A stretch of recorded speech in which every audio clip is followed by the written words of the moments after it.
vous écoutez RTL. Rien que de vieilles connaissances, mais d'ailleurs merveilleusement conservées. D'abord, le comique de la rue des Mathurins, Jacques Balutin.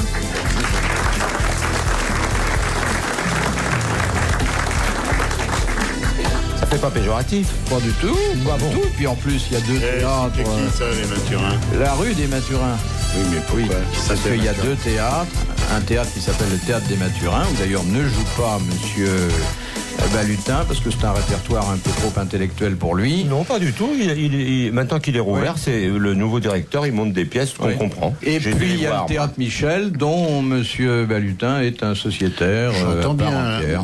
mais le théâtre des Mathurins tient son nom de la rue des Mathurins, dans Oui. laquelle il Alors, se il dit- trouve. Alors, qui étaient les Mathurins? Ah bah, ça fera l'objet d'une question voilà, plus c'est tard. qui c'était, Mathurin? Deuxième grosse tête, splendide comédien du Splendide, Martin Lamotte. Je l'ai vu. Je l'ai vu il y a 6 jours. Troisième grosse tête, une grosse tête qui prend du galon, qui perd des cheveux mais qui prend du galon, une grosse tête qui maintenant se suffit à elle-même, Bernard Haller.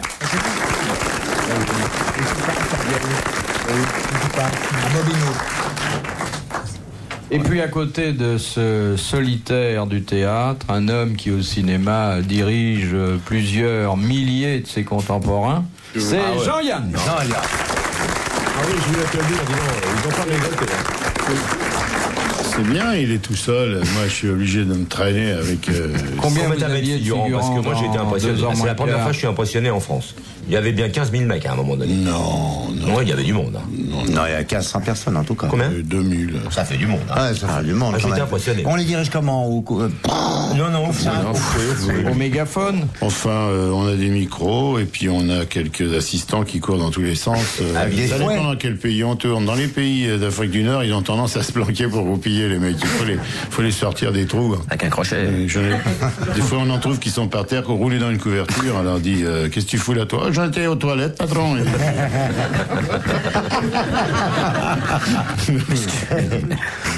Alors, voici la première citation d'aujourd'hui. C'est monsieur Prévost de Vigneux qui nous l'envoie, qui a dit « Pourquoi fait-on des quêtes pour les inondés alors qu'il faudrait surtout en faire pour ceux qui sont à sec ?» C'est Pierre Dac. Eh non, Il est pas mort celui-là. il est mort.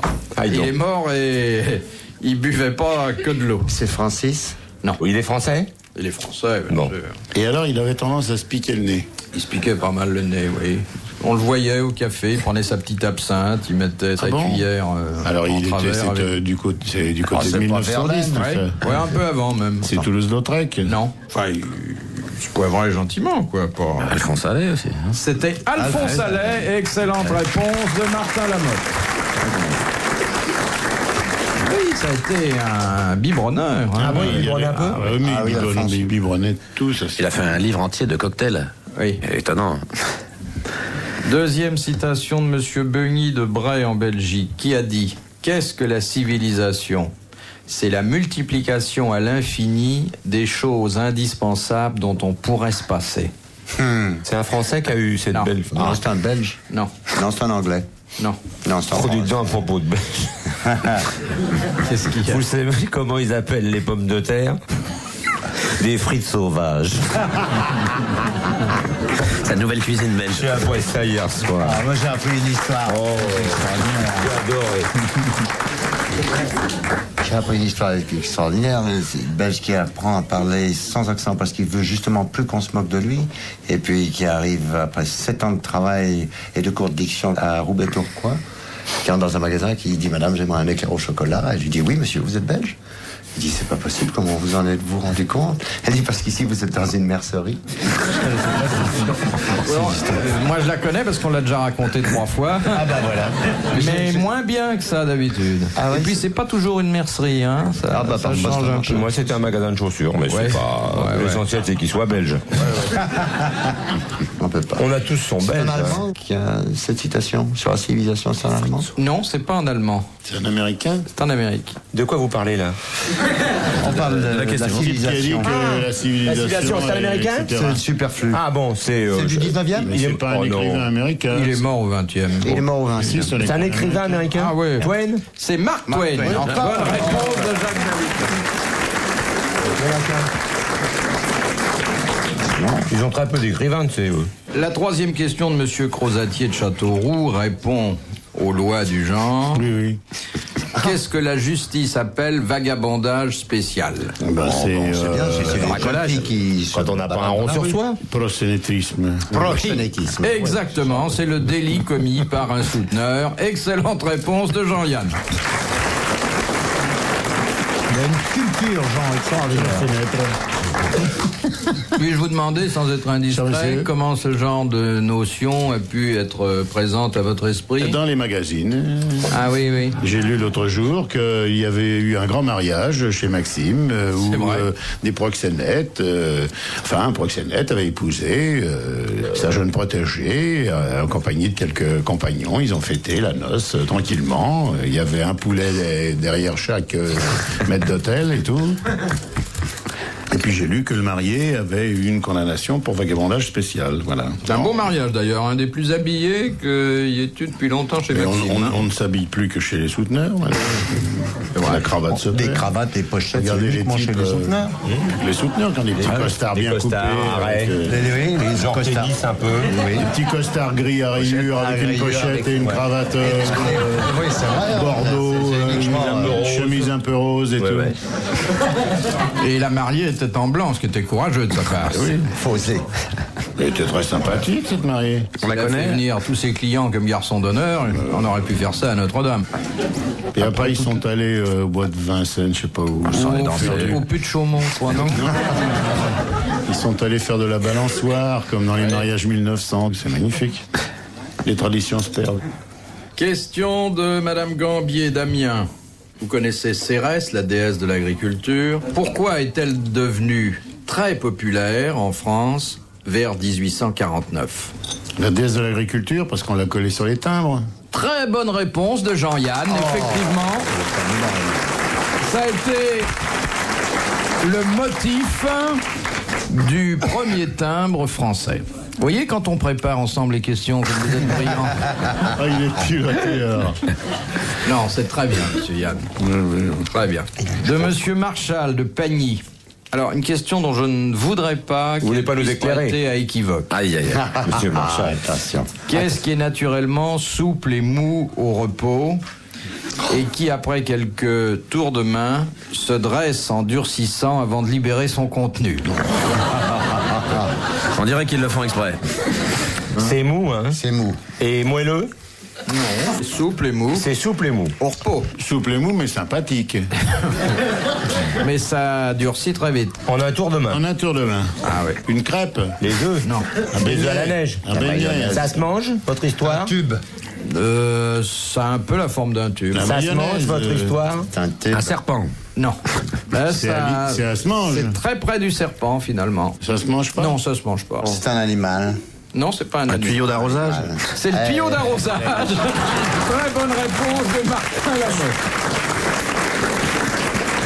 Bon, vous voyez ce que vous allez chercher avec votre rien mauvais été esprit, chercher, moi. hein? RTL, 4h, 4h30, dans la nuit détente des grosses têtes de Philippe Bouvard. Madame Jacot de Saint-Avold. Aux Antilles françaises, quelle différence fait-on entre un métro, un béquet et un oreille? Alors, béquet, non, d'abord, c'est pas pareil. Un oreille, c'est à l'île de la Réunion seulement. Déjà. Bon, Becquet, c'est un Français qui est né là-bas d'une famille de blancs établie depuis longtemps. Qui est blanc mais qui a l'accent créole. C'est ça. Bon, C'est très bizarre. c'est le béquet. Alors ensuite, le métro. Bah, Le métro, Bah, c'est c'est, le métropolitain, c'est un métro, type c'est le métro gendarme des Antilles, quoi, là. qui est nommé là-bas et qui se retrouve venant de métropole et qui vit aux Un Antilles. Français de France. Un Français Bon. de France. Et les oreilles. Les oreilles, c'est uniquement à l'île de la Réunion. Oui. Et alors à ce moment-là, qu'est-ce que c'est? Je sais pas, Debré, on l'appelait Bons Oreilles. Là. Oui, c'est vrai. Et il y a même un hymne. Ah, Bons Oreilles est arrivé. Ah, Bons Oreilles est arrivé. Chaque fois qu'il arrive là-bas, il lui chante ça. Vexé comme tout. Il va peut-être foudrage. Ouais. C'est peut-être un mec qui a des grandes oreilles. Non, c'est un étranger. C'est un étranger. C'est un homme qui n'est pas du cru. Et... Oreilles, mais pas Bons Oreilles. Bons Oreilles, c'est quand c'est un sympa. Oui, non. Debré, il les fait marrer, lui. Et les Nyaka, c'est où? Mais ça, il y en a beaucoup des yakas. Un Nyaka. Eh bien, excellente réponse Nouvelle-Calédonie. collégiale.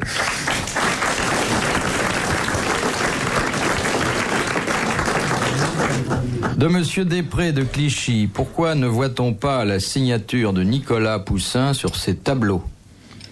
Ah oui, pourquoi? Ah oui, pourquoi? Parce que c'était pas son nom. Si. Parce qu'il signait avec ses initiales. Non. Parce qu'il signait derrière. Parce qu'il signait derrière la toile. Bonne réponse de Jacques Balutin. C'est là où le bon sens triomphe de la culture. C'est sûr, c'est sûr. Ouais. Question de Mademoiselle Saint-Ard de Mantes-la-Ville. Question de Télé 7 jours. Qu'est-ce qui se trouve à Rocambourg, fiché dans un mur du château? Une épée. Oui, laquelle? Durandal. Durandal, fabuleux. Très bonne réponse éclair de Jacques Balutin et de Jean-Yann. De Monsieur Vivancause de Montmoreau.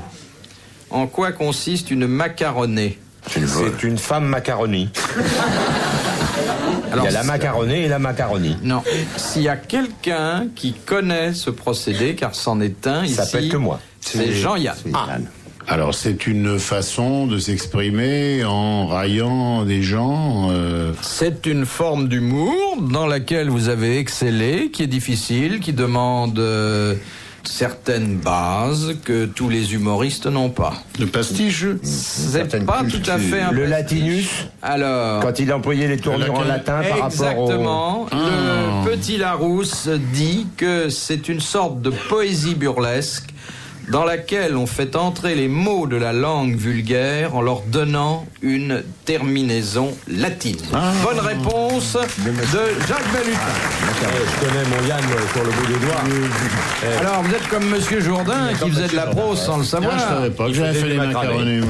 Oh, vraiment, vous avez été le pionnier du macaroné. Absolument. À la galerie Après 55. Molière, hein, Molière en a fait Ah oui, il beaucoup. en a fait des biens, même. Quel a été votre macaroné le plus réussi, vous? Le permis de conduire. Merdum flicum. Ah ouais, merde, Merdum flecum. C'est pas ça la postérité, c'est tandis ce matin. Alors. Philippus Bouvardum. Faut quand même respecter... Rossum tetum. Oui, il faut respecter les désinences Ah latines. bah oui, un peu. Pour Sam Tetam. Oui. Tetum, tetum, tétis. Tétiron. Tétis. Tétis, troisième déclinaison. Troisième déclinaison. Oui, oui. Oui, en sortant à droite. Ah, là, évidemment, Monsieur Balutin est un peu laissé sur place. Ah, pas sur place, vous êtes nettement devant là. Je suis même plus, je vais vous dire, je suis même plus dans les roues là. On pourrait peut-être le prendre en main, Balutin. J'ai bien fait d'échapper à ça, dis donc. Une coda venenum. Oh, une coda venenum, va des mécoms. Bah, vous voyez, vous y mettez... Je suis pas plus bête qu'un autre. Question de Monsieur Hogg de Pont-à-Marc. En fauconnerie, quelle différence y a-t-il Avec la vraie. Avec entre un oiseau niais et un oiseau hagard? Il y en a un qui a bu. Oh, vous les reconnaissez facile, il y en a un qui est comme ça, et l'autre il a l'air con, encore plus con que celui qui est à garde, c'est le niais. Quand il lui enlève sa capuche, il fait hein? Quoi? Hein? Où ça? Où on est Où on est? Et l'oiseau de niais, il se prend pour un rossignol.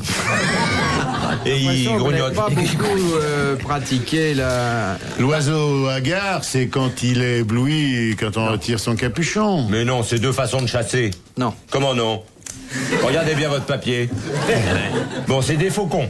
C'est des faucons, il y en a un Les qui deux. est niais et l'autre hagard. Le niais, c'est celui qui n'a jamais chassé encore. C'est une question Non, d'âge. Oui, c'est une question d'âge. Le niais, c'est le jeune et l'hagard, c'est le trop vieux. Alors, le niais, c'est le jeune, c'est-à-dire celui qui est encore dans le... Dressage. dans l'œuf. Non, le niais, comme son nom l'indique. Dans le nid. Dans le nid. Et le faucon hagard... C'est celui qui a la gare. faucon du troisième âge qu'on a remis dans le... C'est le vieux faucon tout naze qu'on bourre de farce et qu'on fait cuire À la broche. à la broche avec des navets. Eh bien, excellente réponse collégiale.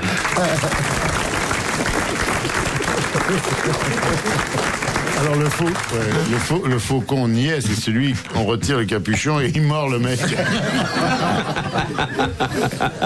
il croit qu'on lui fait attraper des mains. Il est niais. Alors le fauconnier, les mecs, il est niais, il lui fait le kick dans la gueule, il vient à gare. Vous comprenez? C'est une règle très particulière, la fauconnerie. Hein. Les grosses têtes dans la nuit des temps sur RTL de 4h à 4h30. Vos grosses têtes dans la nuit des temps et cette émission du 26 juillet 1983 dans la classe de Philippe Bouvard, Jacques Balutin, Jean-Yann, Martin Lamotte, Bernard Allaire. Au programme insectes et fantasmes sexuels. De Madame Daligo, avec un D. Qu'est-ce qui distingue les insectes périgotes des insectes aptérygotes? Voilà des questions intéressantes. Voilà, ça c'est le genre de question. C'est une question de pâte. C'est des scarabées, par exemple. Non, je vous demande pas d'ailleurs de Quel est le premier nom des noms d'espèces. J'aimerais premier que vous nom. me disiez, attention, l'insecte périgote, il a telle particularité. Il vole pas et contrairement- l'autre vole. Comment? Il y en a un qui vole et l'autre vole pas. Il y en a un qui a des ailes, c'est le périgote. Le périgote a et des un ailes. qui n'a pas d'ailes, c'est la marigote. périgote. Bonne réponse de Jean-Yann.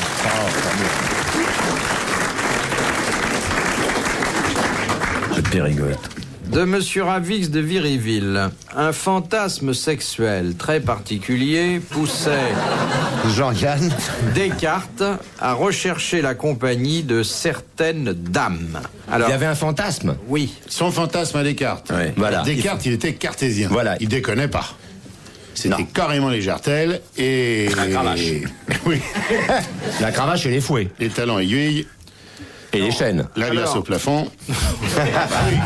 Il était cartésien. Soyons raisonnables un peu. Alors, Alors. il faut se dire que ce fantasme s'opérait par projection. C'est-à-dire que monsieur... Il faisait du cinoche, quoi, Non, c'est ça. me faites pas dire ce que je Mais ne si, dis il pas. avait ses cassettes et puis il se projetait. Non. Projeter des petits films. C'est C'est vrai que Descartes lui-même ne faisait rien. Ouais. Il recherchait la compagnie, et même davantage, de dames qui présentaient cette particularité physique. Les bossus. Bec de lièvre. Non. Les poilus. Les gros nibards. Les unijambistes. Non. Femme tronc. Les vieilles, les jeunes. Les vieilles. Des vieillardes.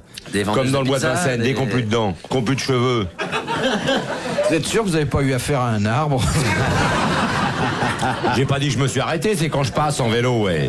On sait ça comment? Il a raconté, lui, Descartes, ça? Oui, mais Ah bon. bon, là, en long et en large, il a décrit. Moi, j'aime bien les dames qui ont ça. Oui, et puis on a vu des portraits de Oh, dames il qui fait le l'avaient savant aimé. comme s'il connaissait que ça. Il l'a lu sur le papier. Vous avez jamais lu dans... Non, mais vous rigolez. C'est très connu, ça. Vous Je le avez savais. lu dans Descartes? Je connais pas grand-chose de l'œuvre de Descartes, mais ça, je le savais. Cochon. Ils sortaient avec Dégradé. des nonnes. Une couleur de peau. Non, c'est pas une caractéristique professionnelle. Vestimentaire. Non, non. C'est non, physique. Il est grosse. était jeune ou vieille? non. Peu importe. Il s'en fout. Bon, Grosse grosse ou ou maigre? petite? Peu importe. Chauve. Belle ou moche. Peu importe. Elles étaient abîmées? Il leur manquait quelque chose ou elles avaient Non. quelque chose en plus? Non, C'est une question de vocabulaire. non. Eh Il ben, fallait qu'elles soient propres ou fallait- sales? Peu importe. Pas cher. Fallait qu'elle soit pas chère. Il avait un côté La un peu. notion de prix n'intervient pas. Dommage. Ah, il était compliqué, hein. Non, non, c'était un fantasme. Tatoué, des trucs comme ça? Non, C'était un lieu particulier où il fallait qu'elle soit. non. Bon, et il n'y avait rien de vestimentaire. Il fallait Ah, qu'il rien pleuve. du tout. Rien du tout. Il fallait qu'il pleuve. Il les aimait bien mouillés. Blanche ou brune ou quelque chose comme ça? Non, pas du tout. Non, non. Bah quoi, non. donc, Enfin bon, alors, Intelligent. mettons, s'il vous plaît, messieurs, voulez-vous me laisser un peu diriger cette histoire qui m'intéresse beaucoup? Imaginons que nous ayons vécu à l'époque de Descartes, on voyait passer une dame comme ça, et entre nous, on disait, ah, elle va bien plaire à Descartes. celle-ci. Ah oui, tout de suite. Tout de suite, habillée comme ça dans Ah la rue. ouais, marchant. Une copine de Jean-Pierre. Ouais. Alors on a une amie, nous, Année qui aurait beaucoup plu à Descartes. Manouche. Non. Bon. Un nez. Vous avez une Non. amie. Très grosse. Les oreilles. Non. Les yeux. Les yeux. Myope. Myope. Bigleuse. Il fallait Louche. Très bonne réponse de Bernard Allaire, de Jacques Balutin et de Jean-Yann. Et pourquoi c'était son Il fantasme? fallait un miroir. Parce que ça donne au regard une poésie, un Moi, je crois que flou. c'est parce qu'il voulait être intéressant. Il disait, ah, dès que je leur montre, elle louche. Vous comprenez ce que je veux dire? Alors lui il disait oui, c'est ça, c'est et à je moi. roule des cartes et tout. C'est d'ailleurs ça qu'on appelle un strabisme convergent. Oui. Surtout qu'il s'appelait pas Jean, celui-là, mais Alors, est-ce qu'on sait dans quel sens il les aimait? je crois que ça peut converger, loin, hein, diverger. parce que sinon- L'essentiel, c'est que les deux yeux soient pas parallèles, parce que c'est très banal, ça. Descartes, dis donc. Vous vous rendez compte? Quel vieux saligo. Ah, il n'y a jamais eu une humoriste qui ne... Regarde-moi droit dans les yeux, toi, il lui disait. Je t'aime. Faut être vraiment vicelard, hein, parce que c'est vrai. Vous savez, hein, il y a des déviations Il portait plus des lunettes. complexes. Oh non, mais c'est innocent. Moi, je trouve que ce truc-là, c'est pas... Non, mais ça montre que la notion de beauté est subjective et que ce qui peut passer pour un défaut aux yeux de certains est un charme dans les yeux d'autres. hein. Surtout dans les yeux. Et un jour, dans une manif, moi j'ai eu peur, c'est vrai, parce que j'ai m'approché, puis il y a un CRS de dos qui tenait très très fort sa mitraillette, et quand je l'ai croisé, j'ai regardé, et il était comme ça. Ça fait un effet Ah oui, extraordinaire. on ne sait pas où il va tirer. Ah bah hein. oui, alors là, on se dit... Mais comment vous arrivez à loucher, vous, sur comment Ah mais moi j'ai des yeux comédiens indépendants en plus. Faites voir, Bernard. Oh, c'est extraordinaire. Mais vous avez travaillé ça? Vous avez fait de la gymnastique oculaire? J'ai fait de la gymnastique oculaire, oui. C'est vrai. Méfiez-vous parce que si Descartes passe. Retrouvez les